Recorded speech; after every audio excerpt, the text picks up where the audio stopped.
My thing on my computer off last time, didn't turn it off. It was put in the case, but it wasn't turned off. That's why it's low on battery, because I'm trying to bring it up. There's no battery. So, yeah, it wasn't plugged. Anyway, enough of that. Loneliness. Recharge your batteries, Whenever Recharge your batteries, step one. Keep your batteries charged. The first Step Gotta one. keep plugged in. Keep plugged into the power. Abide. Abide in the power computer that source. hasn't been following the message. No, it hasn't. He's refocused. In this world, you will have tribulation. You're going to have stress.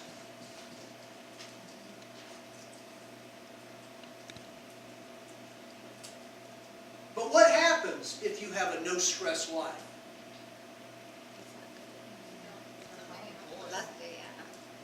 What happens? Here's an illustration. Yeah, I'll probably get to a place where I got to put in a password. Probably. It's loading up right now. It's loading up. Yeah, when it gets to that place, well, keep it plugged in. I'll spin it around for you. It has been around for me. If there's no stress in your life, I would say you're going to be dead. There are two types of stress, good stress and bad stress. Without some stress, you will die. Let me give you the illustration. In 1982, two Soviet cosmonauts broke a record by spending 211 days in space. Never happened before. Nobody's spent that much time in this weightless place. Oh, we got It's time.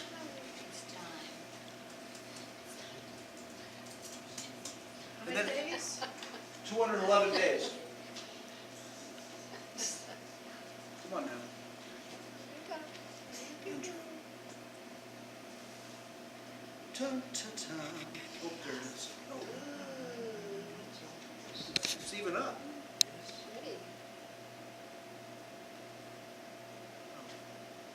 I might hit the wrong button. But anyway. No, it's got to power up. I shouldn't have done that. It's okay. It's the thing's there. You can just turn it around. It'll come up eventually, but it's just, I don't know what it's doing right now. It's just still powering up.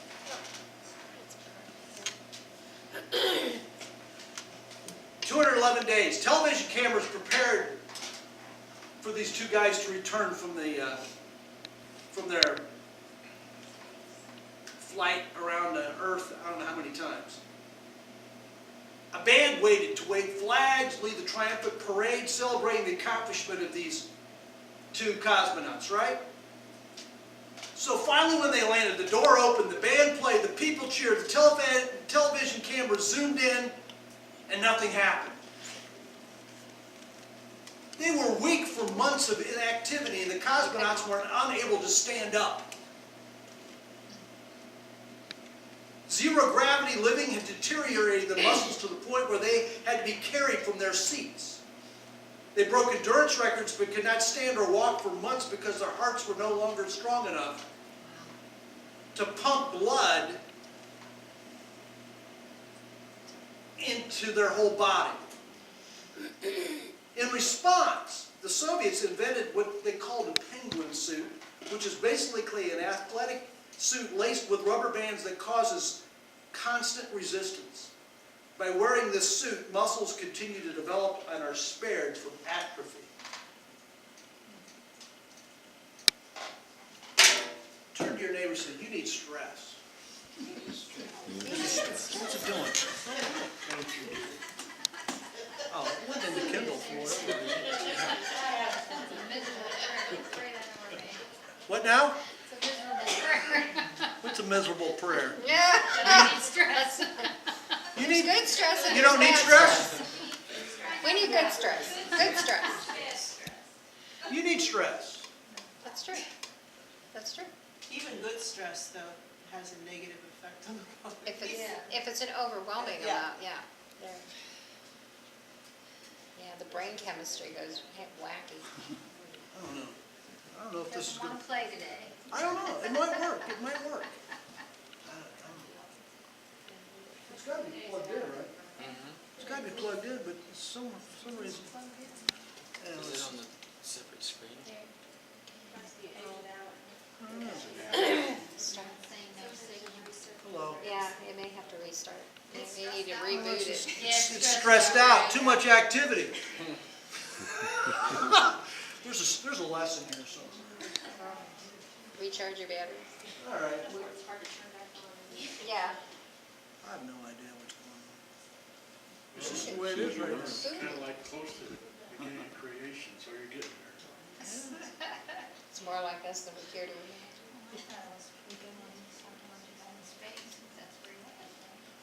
Yeah, hey, that's a good point.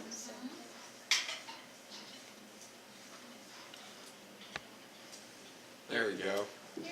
Oh, it came up? Yeah, it came up. I have no idea why. Cool.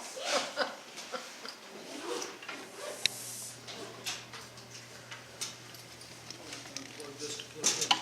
All right.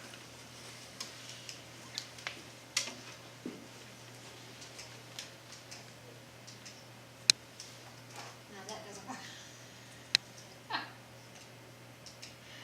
Hey. Here, It's all working now. there you go. The stress.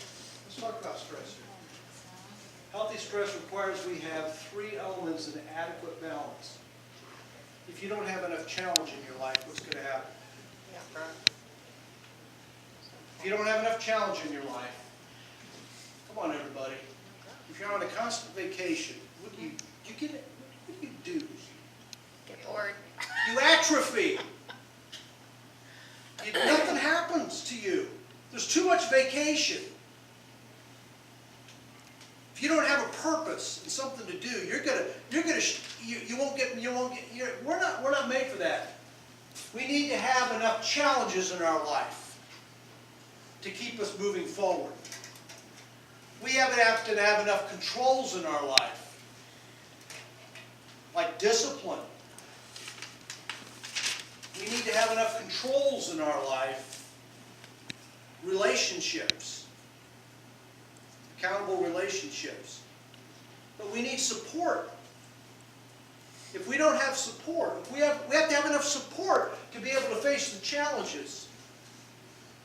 And they need to be in an adequate balance. We need challenge, control, and support to be able to deal with stress. Now some people, because they've had bad relationships, or have experienced bad relationships, they cut out support.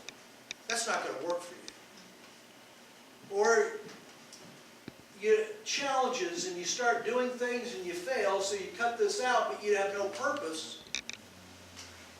That's not going to work. Or the aspect of controls and discipline, you need enough controls in your life. Like meaning you have to be at work at a certain time. That's a control. You set your schedule around that. There's something about that. The commitments.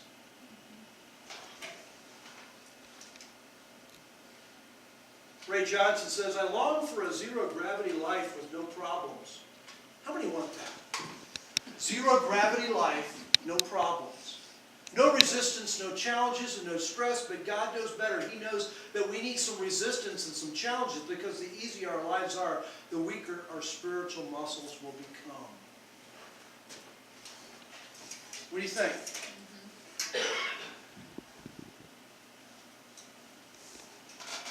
It's not a question.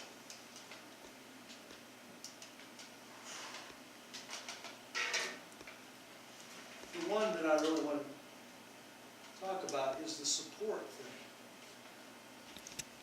I think enough of us have enough challenges. I think I have to add to that, Calvin. Controls, some of us may not have that one down as well. But I think the support one is just a huge deal.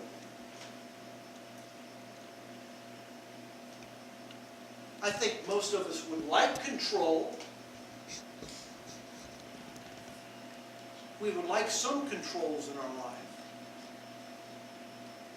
You know, control isn't negative. I'm not saying being controlling. I'm saying some sort of stability. But support, that's a huge one.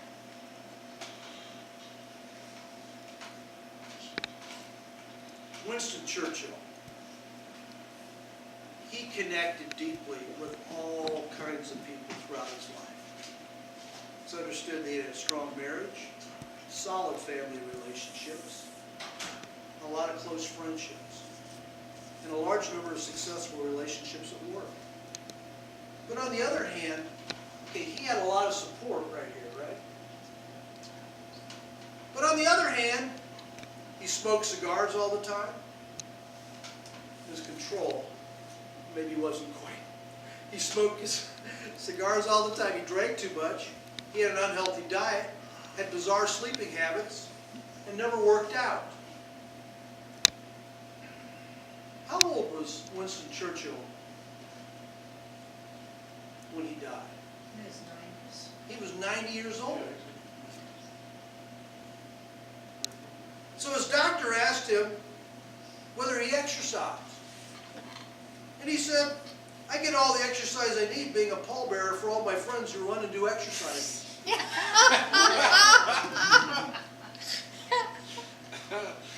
There was a study done, and it says, as a rule of thumb, if you belong to no groups, but if you decide to join one, you've cut your risk of dying next year in half. Relationships. They've done so many studies about those who are married and those who are not married. Those who are married live longer than those that are not married. Those that have relationships, vital relationships, supportive relationships, will be on the earth longer. So at this one church, this is their motto for their small groups. Join a group or die. Wow.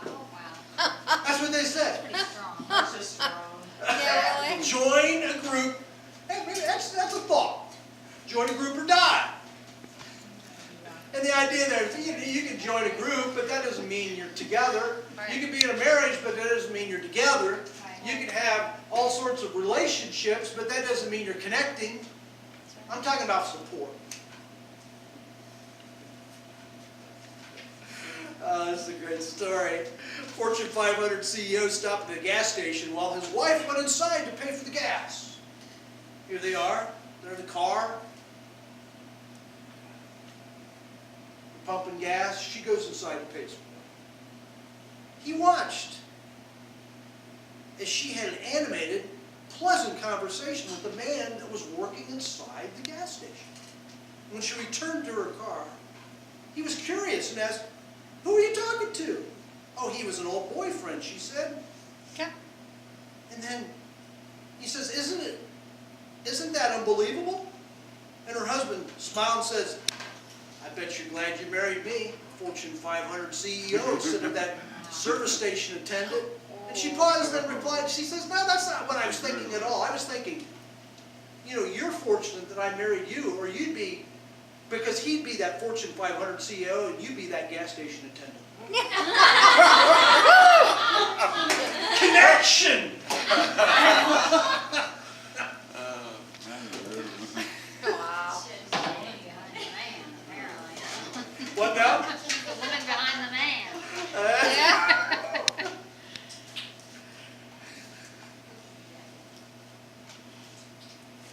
It's a simple message today. How many real connected relationships do you have? Real supportive relationships? It's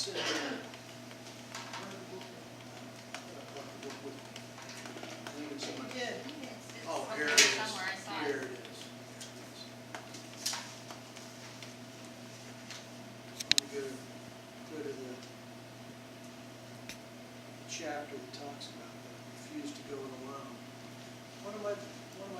quotes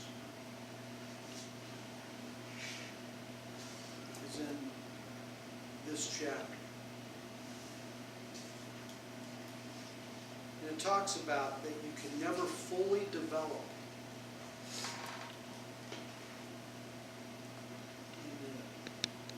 It's from the Swiss psychiatrist. It says you can never fully develop as a human being unless there is at least one person you can tell all. You can't fully develop as a person. Do you have people that you can tell all and still be loved? If not, you, my friend, are alone.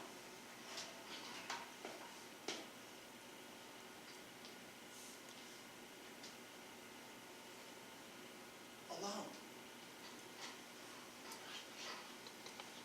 No wonder it's hard.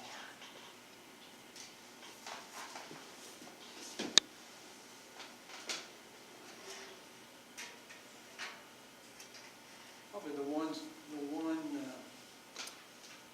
thing that I would like you to remember from this morning, if I would say it, would be this story from Rabbi Harold Kushner. He was sitting on a beach one summer day. He was watching two children, a little boy and a little girl, playing in the sand. They were hard at work building an elaborate sand castle by the water's edge, with gates and towers and moats, internal passages. And just when they had nearly finished their project, a big wave came along and knocked it all down and reduced it to a heap of wet sand. He said, I expected the children to burst into tears, devastated by what had just happened to all their hard work. But they surprised me. Instead, they ran up the shore away from the water, laughing and holding hands, and sat down to build another castle. As I realized that they had taught me an important lesson that day. All the things in our lives, all the complicated structures we spend so much time and energy creating are built on sand. And sooner or later, the wave will come along and knock down what we have worked so hard to build up. When that happens, only the person who has somebody's hand to hold will be able to laugh and pick up and go on and build another sandcastle.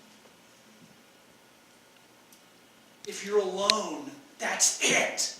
Your life's devastated.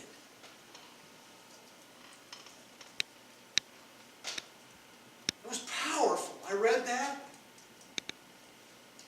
Tears came to my eyes. Because really, he stopped right here. Sooner or later, the wave will come along and knock down what we have worked so hard to build up. How many have experienced that? The wave came along. If you haven't experienced the wave in your life coming along and knocking down all your dreams, I'm halfway happy for you, but I'm halfway not happy for you because someday it's going to happen. As long as you're in this world, you're going to get tremendous disappointment. I would say, I would like to tell you something different. But even Jesus said, there are two different kinds of people. People that build their house on the rock and people that build their house on the sand. And either way, the rains are going to come, the storms are going to come, they're going to beat against the house. But you don't have to crash if you're connected to me. But your life as you know it will never be the same. When that happens, only the person who has somebody's hand to hold will be able to laugh, put their disappointment behind them, and sit down and build another castle. I agree with that. Oh, I totally agree with that. talking to a man yesterday. He's been working at Falls Stamping for 35 years. He grew up in Orville.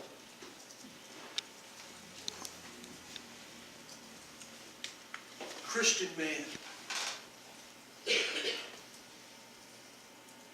When he started in that company, he married, and before he had children, he was the second shift foreman. He was starting to rise in the company. He had keys to he said everything. He said, as soon as my wife was pregnant, I had the keys in my hand and I said, and he told him, I'm done. I can't do that anymore. Because what's most important is his family.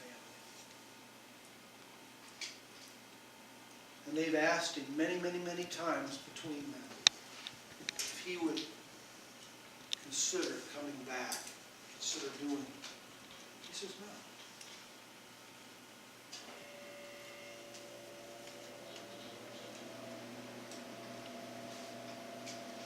Being a support to his children, not just having support.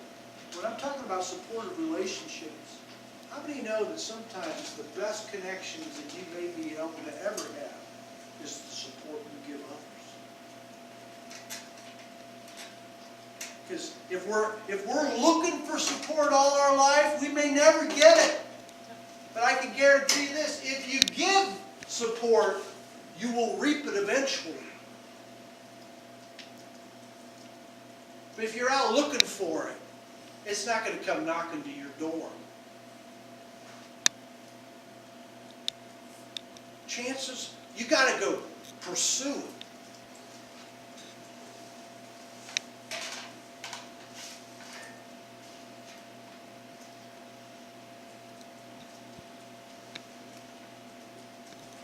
Father, son, they got this trampoline. They brought it home. As they were setting it up, the wife said, now be careful. He said, we were until the moment she left. Then we discovered, like everyone else who owns a trampoline, that if you synchronize your jumps, you can go much higher. At one point, we timed our jumps perfectly, and Scott took off like a rocket. You know, you're doing this thing, you know, you can take, and he says, I watched it, he soared above me, airborne. Moments later, he crashed back down to the trampoline. We both laughed our heads off, not realizing that Mom had come home and was standing there glaring at us. But then we had already proven the point that you can go a lot higher by doing life with somebody else. Friendships lift you because they provide encouragement, support, and healthy accountability. Proverbs 13 says, he who walks with the wise becomes wise, but a companion of fools suffers harm.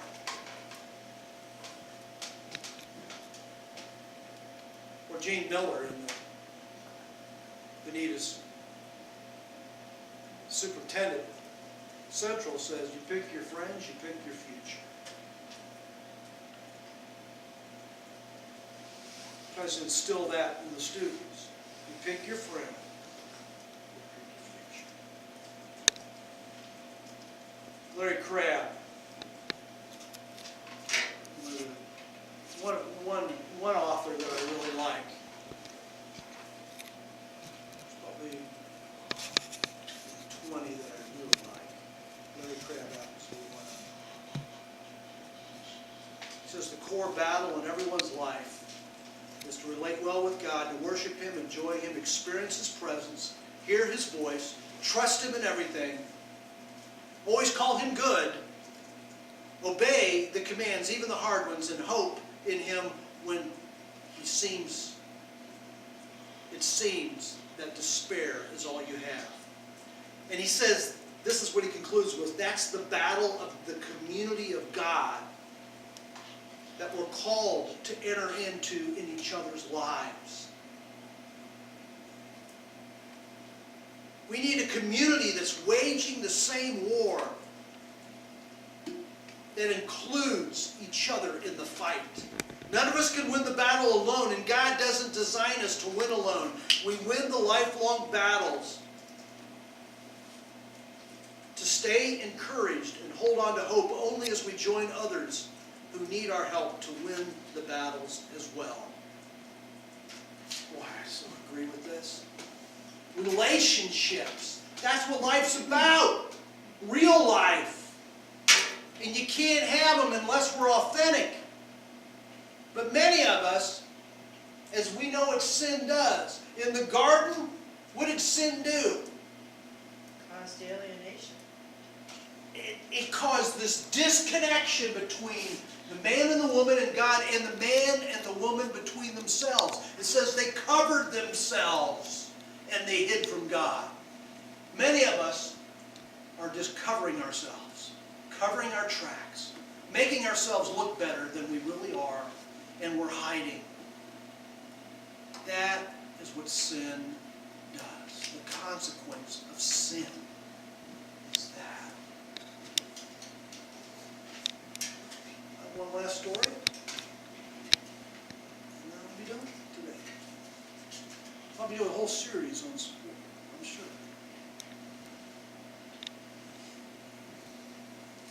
Let me tell you about a young man. He wasn't feeling very well. He was a student in high school. After a few doctor visits, the doctor delivered devastating news to this young man. He says, "I'm sorry, son, but you have cancer." That's the bad news. The good news is that it's operable, and your long-term prognosis is excellent, but you'll need surgery, radiation, and chemotherapy. And in that process, you will lose all your hair. The young man checked out of school, went through surgery, completed 6 weeks of chemotherapy. All his hair was gone the day he went to the doctor and got his clean bill of health. The doctor cleared him to start back to school the very next day. And the whole way home, the teen was quiet. His mom says, "Honey, you ought to be excited about this. You get to go back to school, see your friends." "Mom, I'm bald. They'll make fun of me." "Well, what if we get you a toupee?" "Mom, that would make it worse. They snatch it off my head and throw it around." "What about a hat?" "Mom!" It's not hard to picture the kid's dejection. He got more depressed the further they drove from the doctor's office. Because the next day he was going to have to wake up, and for the first time, his very worst fears were going to come true. He was going to be a 15-year-old walking into a high school campus very bald, and he knew he'd be made fun of by every student at school. "I wonder if I should just take the rest of the year off and have them send me my homework," he said. "I don't want to see anybody. I don't want to see my friends. I don't want to spend the rest of the year embarrassed." And Mom pulled into the driveway. And they walked together into the dark house, and she turned on the light. 70 people in that house screamed, "Surprise!" 70 of his friends from school were in that living room, and every guy had shaved his head. Oh, wow. There's power, encouragement, and freedom from anxiety in friendship. Things just go better when you don't do life alone. Build a base of support. Not only will you be better, but you'll feel better.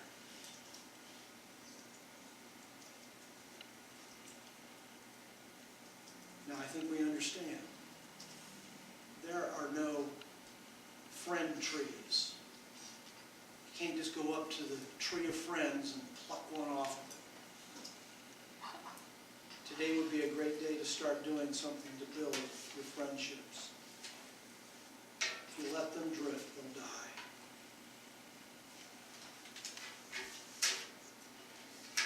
Lord, we just have a tendency when adversity comes, we go it alone.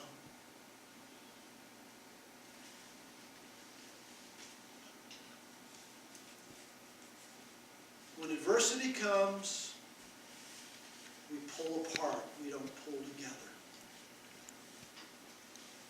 Would you break that and help us to see how we're just covering and hiding and going our own ways? Build your church and start with me.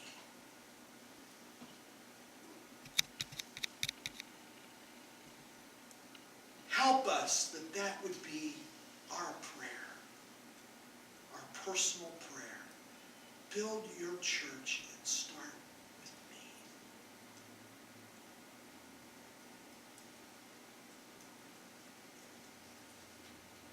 Break the isolation.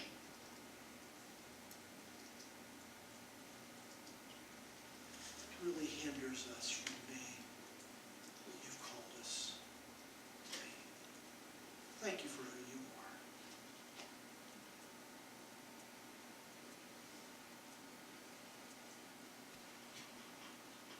are. And may the God of all hope fill you with joy and peace as you trust in Him, so that you will overflow with hope by the power of the Holy Spirit. In Jesus' name,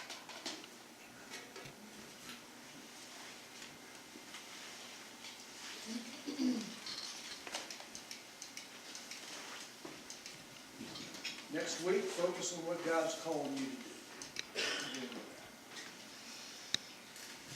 So, when I was doing my little reading for the gifts, the verse that spoke to me the most was in 1 Peter. It's the last verse, verse 11. If anyone speaks, his speech should be like the oracle of God. If anyone serves, his service should be from the strength of God, from the strength God provides, so that everything God may be glorified through Jesus Christ. To Him belongs the glory and the power forever and ever.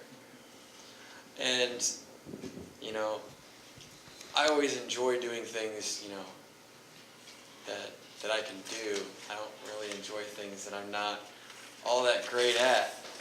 But, I mean, that verse says to me, if we keep working within our own boundaries, we're not really giving God the glory that He should, that He deserves. You know, if we only work within ourselves, we're only relying on ourselves. But if we take that step to go further and rely on God instead of, well, I know I can do this, I've done this before, God gets the glory. Because we know we didn't do it. So when somebody says, man, you did a great job, thanks, but it wasn't me.